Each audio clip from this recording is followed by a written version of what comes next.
Think about this for a moment. Britain built the largest empire in human history. By the early 1900s, it governed roughly a quarter of the world's land surface. It had invented the factory system, laid the first railways, launched the ships that carried a huge share of global trade, and its capital city was the banking center of the planet. And in all that time, through the Tudors, through the Civil War, through Trafalgar and Waterloo, through the entire Industrial Revolution, through Victoria's 63 years on the throne, the British state did not pay a single penny of old age pension to a single one of its citizens, not one. The first state pension in British history was handed over on Friday, the 1st of January, 1909.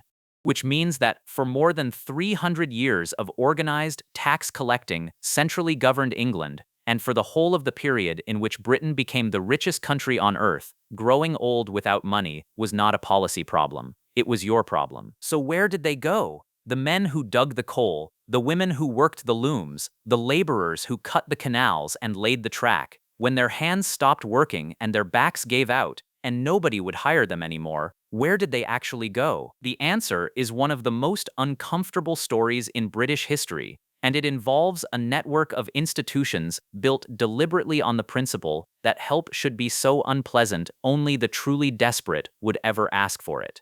It involves husbands and wives separated after 50 years of marriage because they were poor.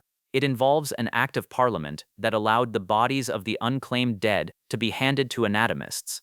And it involves a single statistic that, when a Liverpool ship owner finally went out and measured it in the 1890s, shook the establishment so badly that a 300-year consensus collapsed in under 15 years. The tension running underneath it is one you will recognize because it has not gone anywhere. On one side, the ratepayer, the shopkeeper, the farmer, the householder, legally obliged to fund the poor of his own parish and wanting that bill kept as low as possible. On the other side, the person who had worked for 50 years and had nothing to show for it. And between them, an argument that Britain conducted with itself for 3 centuries. Is being old and poor a misfortune, or is it a failure of character? Something happened in the space of about 20 years that finally forced an answer. A number got measured. A war exposed something nobody wanted to look at. A royal commission said no. Another committee said no. And then the country stopped listening to committees altogether. And on the 1st of January 1909, in post offices from Cornwall to Caithness, elderly people who had spent their whole lives in the shadow of one particular building queued up to collect 5 shillings. Some of them cried at the counter. This is how Britain got there. And to understand it properly, you have to start in 1601 with a piece of Elizabethan legislation that shaped daily life in this country for longer than almost any law ever passed. The Act for the Relief of the Poor of 1601, usually called the Elizabethan Poor Law, did something genuinely radical for its time. It made poverty a legal responsibility rather than a matter of private charity. Every parish in England and Wales, and there were roughly 15,000 of them, had to appoint overseers of the poor, empowered to levy a rate, a compulsory local tax on property in the parish, and to use that money to relieve those who could not support themselves. Crucially, the law divided the poor into categories: the able-bodied poor to be set to work, the idle poor who could be punished, and a third group described in the language of the time as the impotent poor: the old, the sick, the blind, the lame, the people who could not work no matter how willing they were. For that third group, the parish was supposed to provide, and here is what that provision actually looked like, because it was not a pension in any sense you would recognize. It was a weekly dole, usually a matter of pennies, decided case by local men who knew you personally, a shilling a week, bread and a load of coal in winter. The rent paid straight to the landlord, a pair of shoes, a coffin. It was discretionary, local, and it varied enormously from parish to parish. 2 villages a few miles apart could treat an identical widow completely differently. There was another catch, and it was severe. Under the Settlement Act of 1662, relief was tied to your parish of legal settlement, usually where you were born or had served an apprenticeship. Turn up poor in a parish that was not your own, and you could be physically removed and sent back. For an aging laborer, the safety net was pinned to a specific patch of ground, and moving to find work could quietly cost you your only claim on relief. But the most important thing to understand about old age in Britain before 1909 is that for most people, there was no retirement at all. The concept did not exist. You worked until your body stopped you. The census figures make this brutally plain. In 1881, the labor force participation rate for men aged 65 and over in England and Wales was around 74%. 3 out of 4 men past 65 were still recorded as working. By 1901, that had fallen only to about 61%. Historians have found cases of men applying for poor relief while still working in their 90s, not because they wanted to, because the alternative was the parish. The work available to the old was the work nobody else wanted. Field labor by the day at harvest, gleaning the leftovers after the reapers had gone through, minding a gate, sweeping a crossing, watching a yard at night, hawking matches and bootlaces from a basket, taking in washing, minding other people's children while their mothers went to the mill. In mining districts, an old collier who could no longer cut coal might be kept on picking stone at the surface for a fraction of his old wage. In the countryside, an old woman might survive on a patch of garden, a pig, and the charity of neighbors who were themselves barely above the line. And when even that ran out, the parish. Which brings us to 1834, and the most feared piece of social legislation in British history. By the early 19th century, the poor rates had become a political emergency. The population of England and Wales roughly doubled between 1801 and 1851, and wartime inflation, enclosure, mechanization, and collapsing agricultural wages had pushed enormous numbers onto parish relief.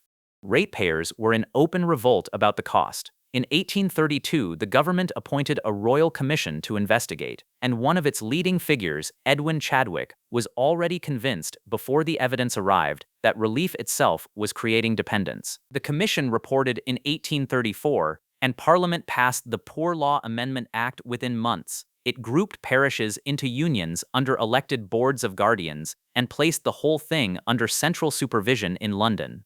But its real innovation was a principle, and the principle was called less eligibility. Less eligibility meant this: the condition of a person receiving relief must always be worse than that of the lowest paid independent laborer outside, not equal to, worse, deliberately, systematically worse, so relief could never become an attractive option. The instrument for enforcing it was the union workhouse and what became known as the workhouse test. If you wanted help, you could have it, but you had to come inside to get it. The workhouse was engineered to deter. Inmates surrendered their own clothes for a uniform. Diet was fixed and monotonous. Days were regimented by bell. Work was assigned, and for the elderly that often meant picking oakum, the unraveling of old tarred rope by hand until the fibers came apart, or breaking stones, or crushing animal bone into fertilizer. In some workhouses, the seating was deliberately made without backs, so that sitting down offered no comfort. Historic England records that as a design instruction, not an accident. And then there was the part people at the time talked about most: segregation. Men separated from women, adults from children, and, notoriously, husbands from wives. A couple married half a century could walk through the gate together and be split into different wings, seeing each other rarely if at all. Later reforms softened this for the aged, and some unions did provide married quarters for elderly couples, but the practice and the fear of it defined the institution in the public mind for a century. It also produced the scandal that finally forced reform of the system's central administration. In 1845, it emerged that inmates of the Andover workhouse in Hampshire, set to crushing bones for fertilizer, had been so hungry they were fighting over the bones and gnawing the marrow and gristle off them. The revelations ran through Parliament and the press, and in 1847, the Poor Law Commission was replaced by a Poor Law Board with ministers accountable to Parliament. Now, here is a piece of nuance that gets lost in the popular version of this story. The workhouse test was never applied as absolutely as the 1834 architects intended. Institutions were expensive to build and run, and local guardians often found it cheaper to keep paying small weekly sums to people in their own homes. The scale is striking.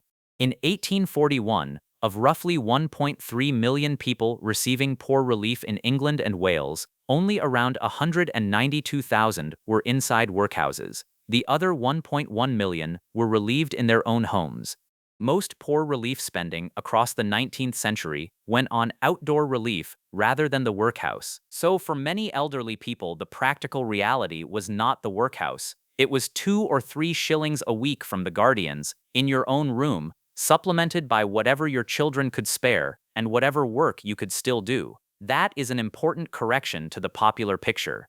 But it does not make the picture kind, for 2 reasons. The first is that the workhouse did not have to be your destination to control your life. It only had to be possible. It was the thing waiting at the end of a bad winter, a broken hip, a son who emigrated, a daughter who died.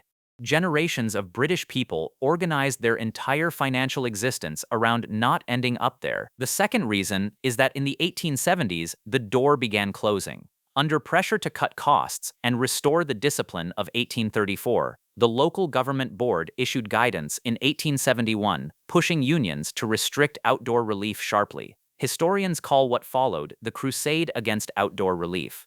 Some unions cut outdoor relief dramatically, and the people most exposed were those least able to argue back: widows, the very old, the chronically sick. Increasingly, the offer was the house or nothing. And underneath all of it sat one more fear. The Anatomy Act of 1832 allowed a person in lawful possession of a body to permit an anatomical examination if it went unclaimed after 48 hours.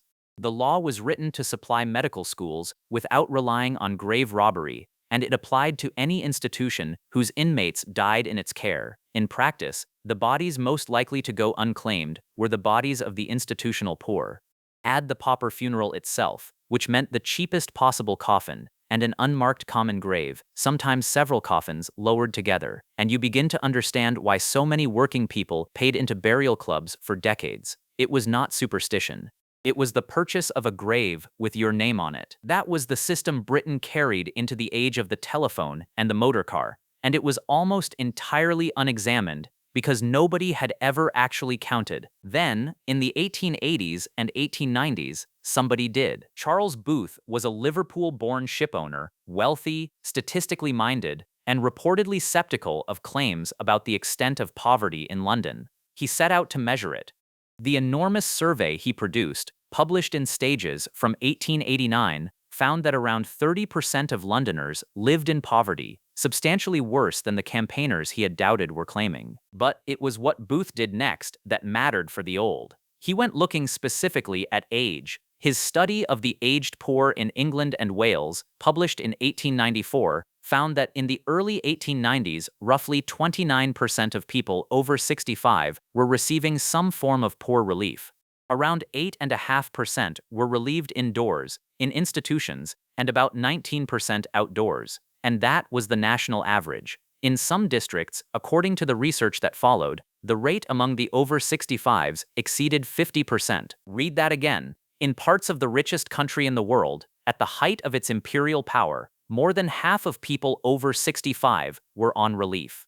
Booth also found that the years between 70 and 75 produced more pauperism than any other stage of life, and he summed the whole thing up in one blunt idea. People were not old because they were poor. They were poor because they were old. That reframing is the hinge on which this entire story turns. For 300 years, English poor law had been built on sorting the deserving from the undeserving, on the assumption that destitution reflected something about the individual. Booth's numbers suggested something different.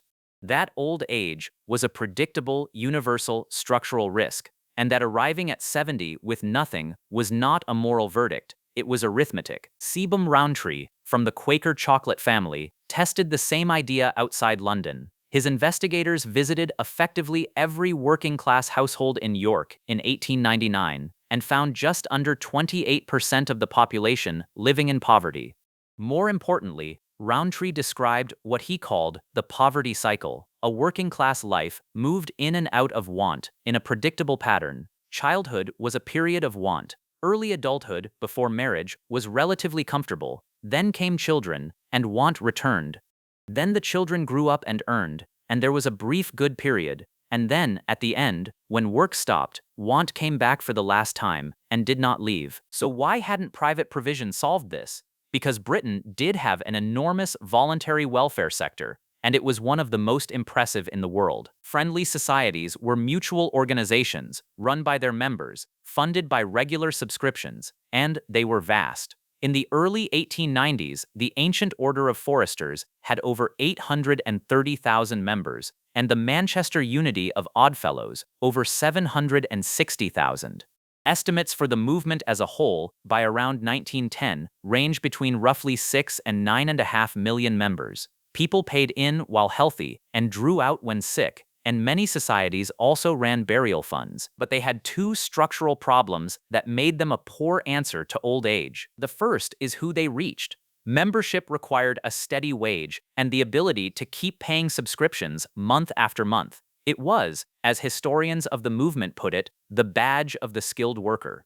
The casual laborer, the dock worker paid by the half day, the woman doing piecework, the farm laborer on low wages, these people were largely outside it. The poorest third of the working class, the exact group most likely to end up destitute at 70, were the least likely to be covered. The second problem was mathematical, and it eventually turned the societies into allies rather than opponents. Most offered sickness benefit, not an old age annuity, but an elderly member who could no longer work, was in practice permanently sick, so he claimed sickness benefit indefinitely.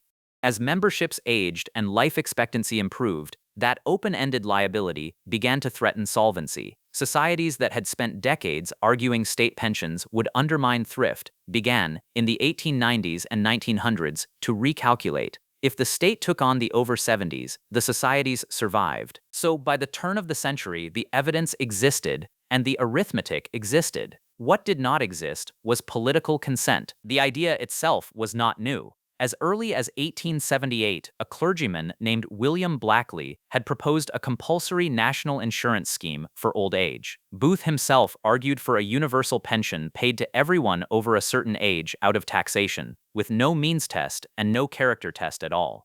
Joseph Chamberlain pushed contributory alternatives. The establishment response was to appoint committees which duly said no. A royal commission on the aged poor, chaired by Lord Aberdare, sat from 1893 to 1895 and returned an unfavorable verdict, largely on cost. A committee under Lord Rothschild, sitting from 1896 to 1898, also reported against.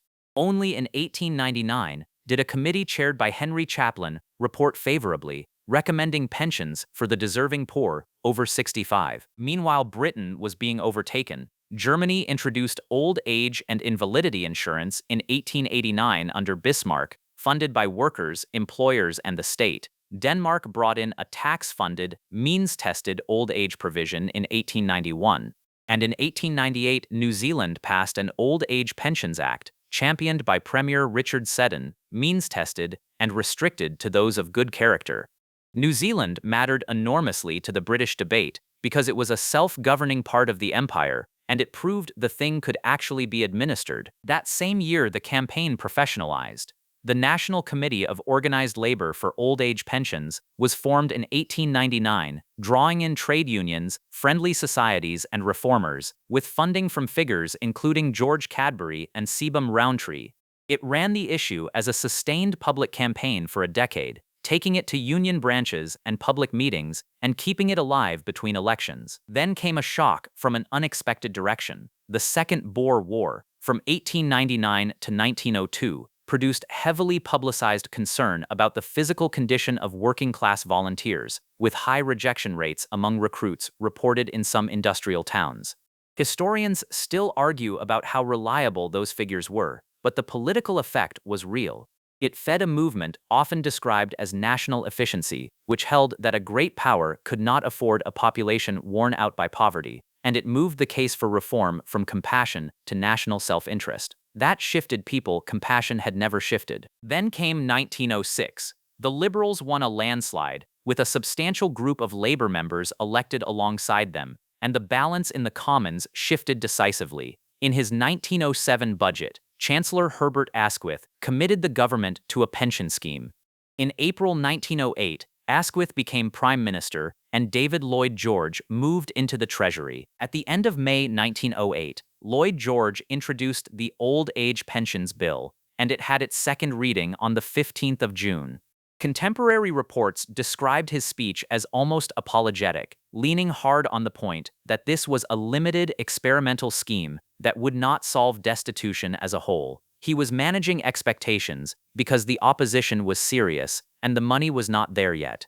The bill received royal assent on the 1st of August 1908 and came into force on the 1st of January 1909. So what did Britain's first state pension actually consist of? A single person aged 70 or over could receive up to 5 shillings a week. A married couple, where the husband qualified, received 7 shillings and sixpence, which is less than 2 individual pensions, a design choice criticized at the time and later changed. It was non-contributory. You had not paid in. It came out of general taxation, but it was hedged with conditions, and those conditions tell you how nervous the state still was. You had to be 70. That was not an arbitrary number, it was a fiscal one. At the time, only around 1 in 4 people reached 70 at all, and average further life expectancy at 70 was roughly 9 years.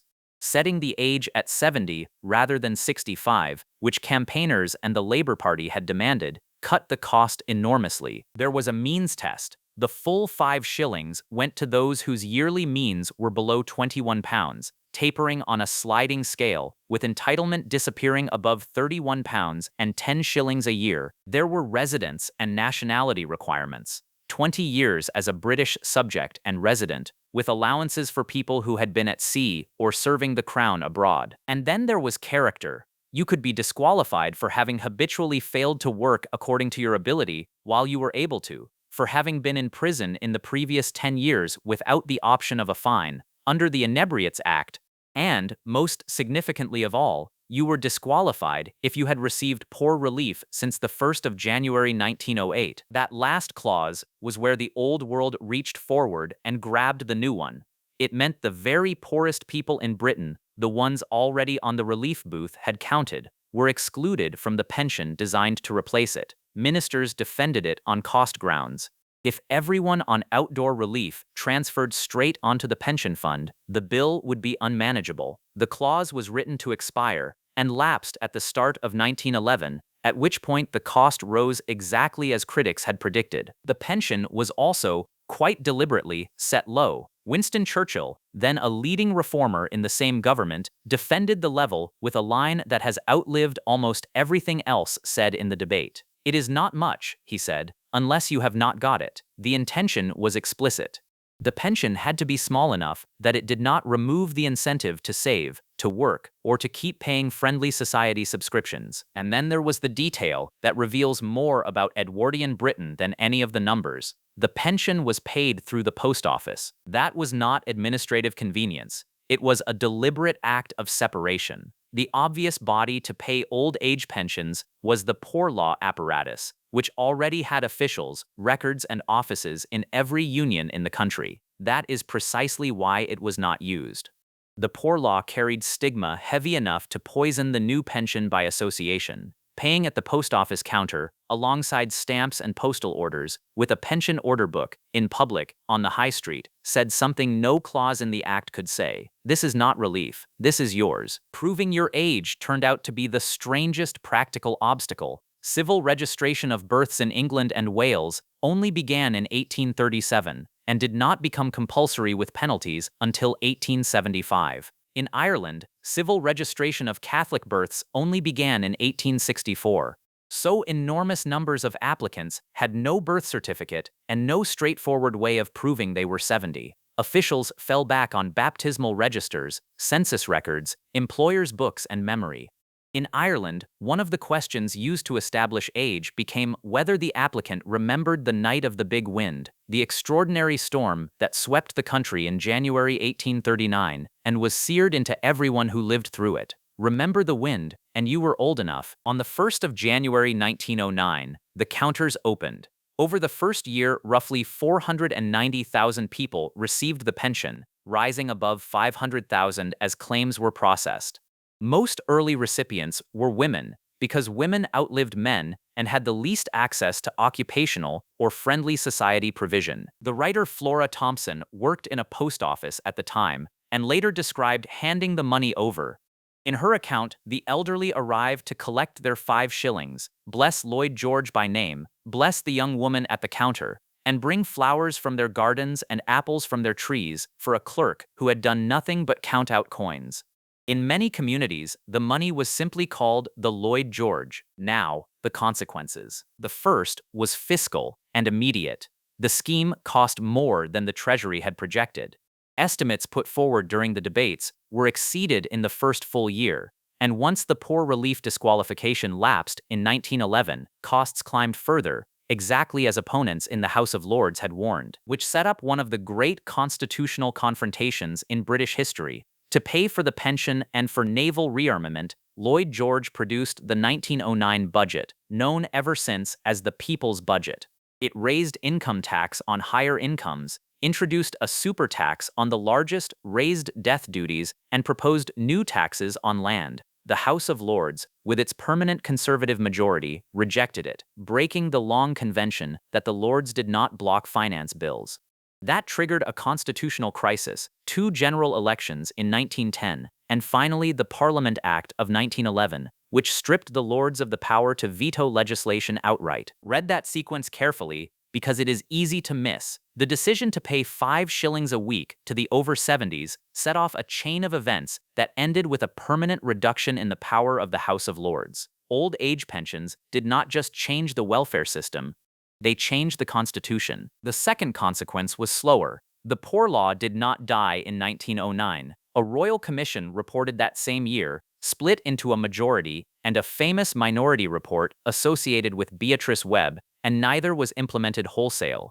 But the pension steadily drained the workhouse of its largest group of long-term residents. The boards of guardians were abolished by the Local Government Act of 1929, and the Poor Law itself was formally ended by the National Assistance Act of 1948. The third consequence was that 1908 turned out to be a beginning, not an end. The National Insurance Act of 1911 brought in contributory health and limited unemployment insurance. In 1925, a contributory pension scheme did what campaigners had wanted from the start and brought the pension age down to 65. After the Beveridge Report, the National Insurance Act of 1946 built the modern universal contributory system, and the shape of 1908 is still visible today. The British state pension is still funded out of current taxation and current contributions rather than from a fund of accumulated investments. The money going out this week comes from the money coming in this week. That is the 1908 model, not the friendly society model, and it means the system's health depends permanently on the ratio between people working and people drawing. The age threshold is still the primary lever, exactly as it was in 1908. Having come down to 65 and 60 across the 20th century, state pension age has been legislated back upwards. It has been equalized for men and women, is rising from 66 to 67, and further increases have been legislated beyond that, with periodic government reviews attached. Every time that debate reopens, the argument is the one Lloyd George was making in 1908. The threshold has to reflect what the country can afford, given how long people now live, which leaves the question the whole story is really about, and it is worth sitting with rather than answering quickly. The pension of 1909 was sold as something different in kind from the Poor Law. Not charity, not relief, not a favor granted by guardians who could refuse it, but an entitlement, paid over a public counter, that you could collect without lowering your eyes. That was the promise, and it was why people brought apples to a post office clerk. But it was also means-tested, character-tested, age-restricted, and deliberately set below what anyone could live on. From the first day, it was both a right and a rationed one. More than a century later, with the thresholds moving again, it is a fair question whether the balance between those two things has held, or whether each generation simply redraws it to fit what the country believes it can afford. What is not in doubt is what came before. For 3 centuries, the answer to where the old went was the parish, the family, the workhouse gate, and the unmarked grave. And what changed it was not a sudden burst of national kindness. It was a ship owner with a notebook, a chocolate manufacturer's son with a survey, a decade of organized campaigning, a war that frightened the establishment, and a chancellor willing to fight the House of Lords over 5 shillings a week. Next time you see a state pension figure in a headline or an announcement about the pension age moving again, remember that the principle underneath it is younger than the railways, younger than the telephone, and younger than photography. It was built inside a single lifetime by people who had personally watched what happened when it did not exist. If this changed the way you think about something you have always taken for granted, consider subscribing to the channel. This is what we do here. We take the parts of British life that feel permanent and eternal, and we show you how recently and how narrowly they were actually built. There is another one coming that follows this story into some very unexpected territory. Thanks for watching, and I will see you in the next one.